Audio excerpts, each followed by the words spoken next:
Hi guys, Assalamualaikum semua. Welcome back to my YouTube channel. Thank you so much. Dan antara korang yang sudah like, comment and subscribe. Okay.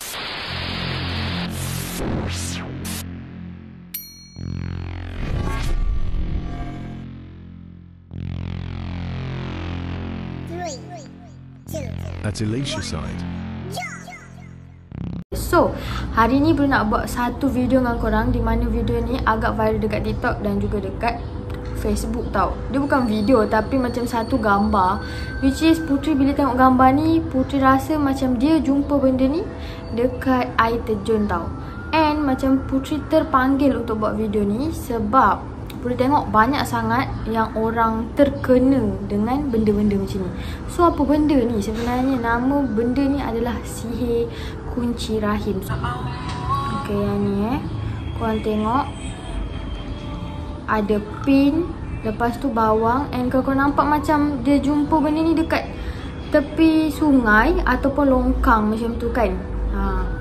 Lepas tu dia ada tulis kat situ sihir pemisah, kunci rahim, kunci nafsu syahwat. Kain putih merupakan kain kapan. Jika dibuka pasti ada gambar pasangan ataupun mangsa yang ingin dizalimi dengan tulisan-tulisan mantra. Okay, so kita baca komen. Dah jumpa tu tolonglah buka leraikan sihir tu. Tapi korang kena tahu, kalau korang jumpa benda-benda macam ni, especially benda-benda sihir macam ni, kita tak boleh main buka je. Okay, kita kena refer dengan yang lebih pakar lah. Macam contoh ustaz perawatan Islam, kita kena tunjukkan dekat benda tu. Kita tak boleh sambil-sambil suka-suka buka lah macam tu. Aku kena sihir guna gambar aku and mak aku je. Kali pertama memang kena teruk lah, kena kali kedua orang yang sama buat aku lawan sendiri. Sihir ni nak suruh dekatkan diri dengan Allah je. Betul, kadang macam tu juga kan. Sihir is real. Yang penting jangan buang balik, just bawa jumpa yang lebih pakar. Macam mana nak rawat kalau kena macam ni? Jumpa kat mana? Gambar ni saya dapat daripada Facebook. Boleh search sihir kunci rahim dekat Facebook. Okay, jadi korang tengok kan, dia punya ni pun creepy. And macam mana dia boleh pin kan benda tu dekat bawang. Benda macam ni pun boleh buat jadi sihir. So Putri nak share dengan korang mengenai satu kisah ataupun satu artikel yang Putri cakap dengan korang. Putri rasa Putri nak sharekan benda ni. Tapi Putri bagi tahu korang, ini 18 tahun ke atas sahaja cerita ni. Kalau korang bawah 18 tahun, please keluar daripada video ni. Sebab apa yang Putri nak sampaikan ni adalah satu benda yang realiti dan kita kena ambil iktibar daripada benda ni. So kita akan cerita ataupun Putri akan bacakan mengenai artikel ni. Dia cakap macam ni. Aku sekarang dah berkahwin lebih kurang dekat 3 tahun dengan suami. And kami sudah dalam proses rawatan sejak awal tahun ni. Macam mana dia boleh sedar yang dia ni terkena sihir? Okay, actually dia tak sedar pun. Dia hanya fikir positif and fikir macam ini adalah penyakit biasa. Maksudnya kita boleh rawat lah dengan pergi hospital, dengan apa, kita cuba cara tu. Tapi penyakit ni bermula lepas aku kahwin. Benda pertama yang berlaku adalah kita orang ni tak boleh pun nak buat hubungan badan. Maksudnya ada je benda yang macam mengganggu benda tu, faham tak? Seakan ada benda blok pada Faraj dan rasa sakit yang teramat sangat bila dia nak buat hubungan badan tu. Dan dia rasa macam dalam 3-4 bulan macam tu, benda tu berterusan macam tu. Okay, lepas tu dia rasalah macam dia ingat mungkin sebab faktor selaput darah dia tebal. Jadi dan disebabkan itu juga dia rasa, dia tahu kan setiap perempuan ni berbeza-beza kan. Jadi dia biarkan je lah proses tu. Maksudnya bila jumpa doktor kan, doktor cakap yang dia ni ada honeymoon syndrome, ataupun kita kata mungkin dia masih fobia dengan perkahwinan. Masih takut lah sebabnya anggota badan kita ni tak pernah disentuh dengan mana-mana lelaki. And then bila kita dah kahwin and ada suami, benda tu segala hormon akan berubah. Okay, tapi masa dia buat hubungan badan tu, setiap kali je lepas dia buat, dia akan dapat kencing yang tak lawas. Kencing tak lawas ni first time dia kena, 2 minggu baru lega. Kau akan terkencing tapi 2-3 titik je. Jadi korang faham tak betapa sakitnya dekat situ. Sampaikan dia kena pakai pad 6 ke 8 keping sehari. Sebabnya inilah benda tu najis kan, kita nak solat apa semua susah. Nak buat macam mana, aku kena lepas juga kencing ni on the spot. Tak boleh tahan untuk ke toilet, sebab kalau aku tahan, sakit tu ngilu. Ibarat lubang kencing kita ni dia cocok-cocok dengan lidi panas. Selagi tak lepas, selagi tu rasa sakit tu dicucuk-cucuk. Lepas, bila kita dah lepas, akan rasa sakit ibarat kemaluan kita ni dihiris-hiris dengan pisau, kemudian kena tenyih dengan cili. Itulah rasanya bila kita kencing tak lawas. Sangatlah pedih, Allah je yang tahu, sampai mengerang setiap kali nak buang air kecil yang 2-3 titik. Kaki sejuk jangan cakap lah, macam rendam dekat dalam ketul ais.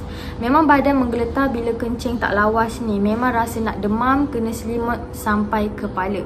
So, pendek cerita, aku pergi klinik, doktor bagi ubat biasa je, antibiotik. Dia kata apa yang aku alami adalah honeymoon syndrome yang perlu bagi tahu tadilah. Okay, perkara biasa untuk orang perempuan yang baru kahwin sebab kita tak biasa lagi dengan suami yang macam tu. Jadi dia suruh praktis cara basuh lah, supaya jadi lagi hygiene, ataupun kita kata untuk elak daripada ada kuman ataupun bakteria, faham tak? Tapi bila dah kerap sangat jadi dan aku ni asyik patah balik pergi dekat doktor yang sama, and bila dapat je semua nasihat tu dia dah amalkan, last dia suruh kita ni refer dekat hospital pakar ataupun doktor pakar lah, dan dia pun pergi check and buat semua test.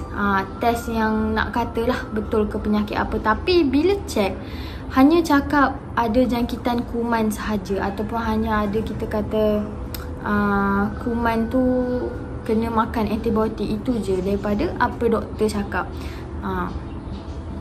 Tapi masalahnya result yang sama tapi ubat makin bertambah. Mas pakar dah aku lompat, pakar sakit puan lah, pakar saraf lah, pakar buah pinggang, siap lompat pergi hospital yang lain-lain lah.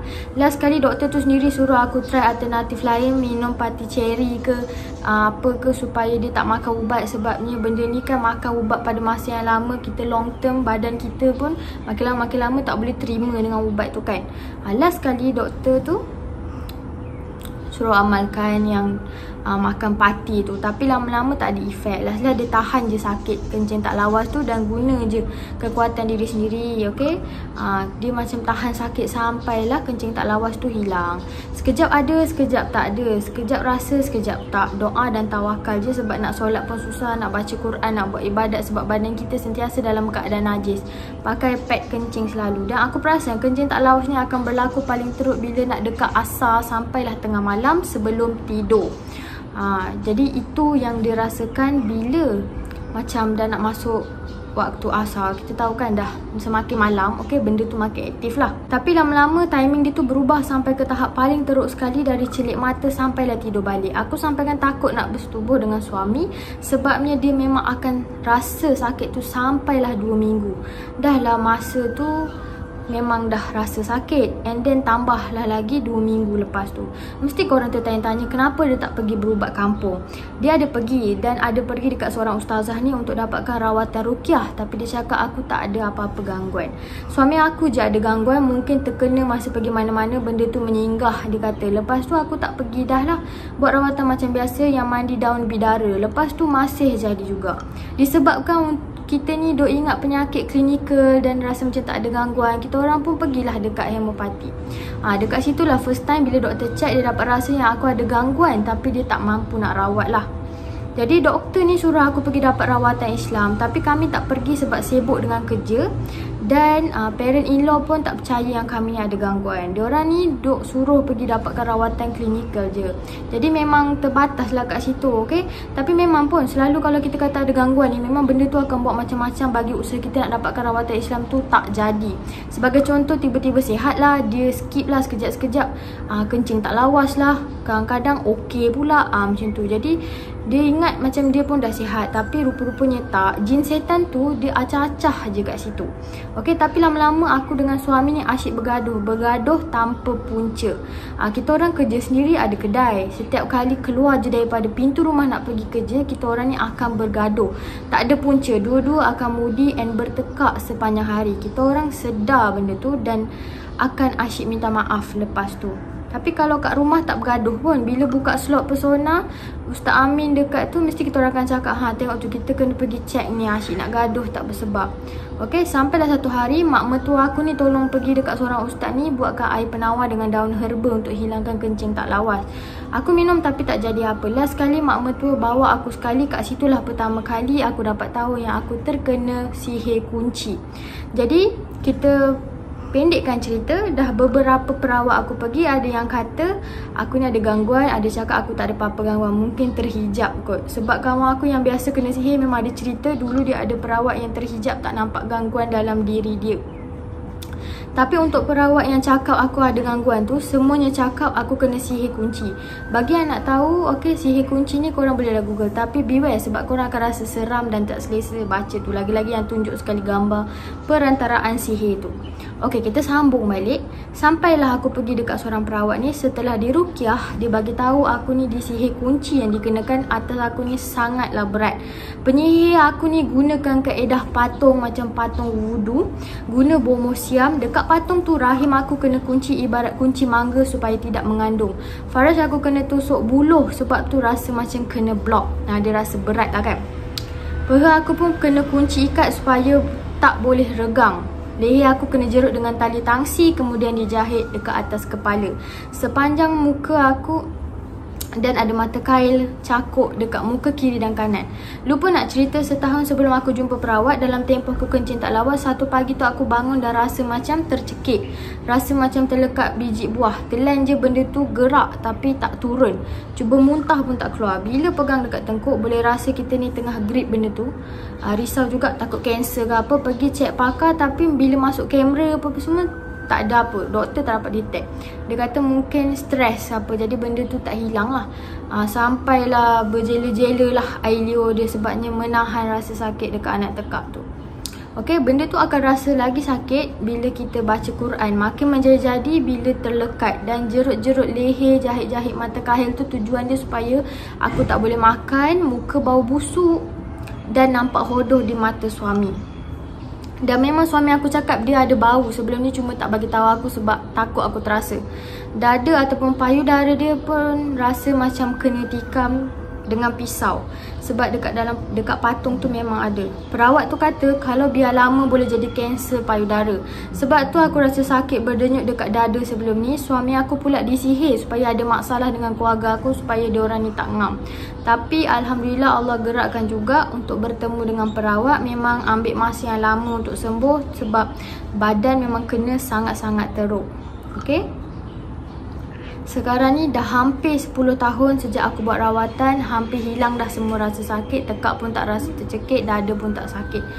First symptom kalau korang ni tak kahwin lagi, okay, benda yang korang akan terkena sihir adalah korang tiba-tiba asyik teringat je dekat dia ni, sampai kan nangis-nangis, sedih-sedih, sampai nak kena tengok bumbung rumah dia, ataupun nak stalk dia punya media sosial, ataupun sampai tak nak kahwin lah dengan korang. Contoh kalau korang dah tunang ke apa, korang tak nak kahwin, macam hati tu berbolak-balik, macam korang nak balik dengan orang yang buat korang tu. Sampai kan tengok bumbung rumah pun korang rasa macam tengok orang tu. Lepas tu lagi satu simptom lain tu, korang akan rasa satu badan tu berangin lepas asa, and sakit kepala, sakit urat, and sakit tulang belikat. Urat belikat tu akan rasa macam diikat, dan dekat tengah belakang badan tu korang akan rasa macam sakit lah. Okay, korang akan gelisah, rasa tak senang, badan lebam-lebam. Lepas tu korang akan mimpi benda-benda yang tak elok lah. Itu adalah antara yang perlu nak share dengan korang mengenai satu artikel ataupun satu cerita mengenai pengalaman bagaimana dia mengharungi pada sihir rahim ni. So korang rasa sihir kunci. Jadi apa pendapat korang mengenai isu ni? So kita harapkan benda yang baik-baik je. Macam video sebelum ni Putri ada buat pasal minyak dagu ataupun minyak pengasih kan, di mana Putri bagi tahu korang kalau contoh korang tak suka orang tu sekalipun, korang jangan direct reject dia macam tu. Sebab kita tak tahu hati orang, kadang-kadang dia berdendam dengan kita, jadi dia boleh buat macam-macam supaya kita ni boleh dengan dia, ataupun dia just buat benda tu sebab dia dendam dengan kita.